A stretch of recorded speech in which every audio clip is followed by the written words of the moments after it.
வணக்கம் ரதி. திருநெல்வேலி, பாளையங்கோட்டை, பேட்டை மற்றும் சேரன் மகாதேவியில் இருந்து 4 தீயணைப்பு வாகனங்கள் தற்போது சம்பவ இடமான கோபால சமுத்திரம், பிரான்ஜேரி, ஓமநல்லூர் பகுதிக்கு சென்றிருக்கின்றன. 20க்கும் மேற்பட்ட தீயணைப்பு வீரர்கள் தீயை அணைக்கும் முயற்சியில் கடுமையாக போராடி வருகிறார்கள் என்றே கூற வேண்டும். கடந்த 2 மணி நேரமாக பற்றி எரிந்து வரும் கரும்புகையுடன் பற்றி எரிந்து வரும் தீ கொஞ்சம் கொஞ்சமாக கட்டுக்குள் கொண்டு வரப்பட்டு வருவதாக தீயணைப்பு துறையிலிருந்து உயர் அதிகாரிகள் சத்தியம் தொலைக்காட்சிக்கு தகவல் தெரிவித்தனர். பிளாஸ்டிக் பொருட்கள் மற்றும் பழைய காரின் பொருட்கள், சீட் கவர் போன்றவை அந்த 60 சென்ட் நிலப்பரப்பிலும் பரவலாக வைக்கப்பட்டு இருந்ததால் பிளாஸ்டிக் பொருட்களில் ஏற்பட்ட தீயானது எரிந்து மிக அதிகமாக சுற்றுப்புற சூழலை கெடுக்கும் வகையில் கரும்புகையை கிளப்பி வருவதாக அப்பகுதியில் இருந்து வரும் தகவல்கள் தெரிவிக்கின்றன.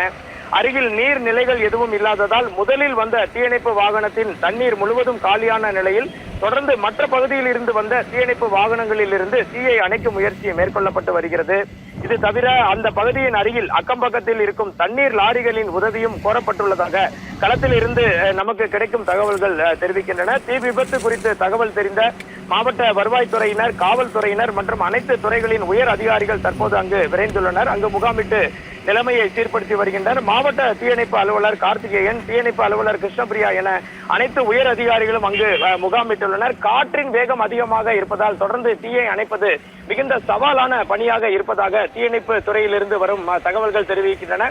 எனினும் 2 மணி நேரத்திற்கு முன்னால் இருந்த தீயின் அளவு தற்போது ஓரளவு மட்டப்படுத்தி இருப்பதாக நமக்கு கிடைத்த தகவல்கள் உறுதி அளிக்கின்றன. விதி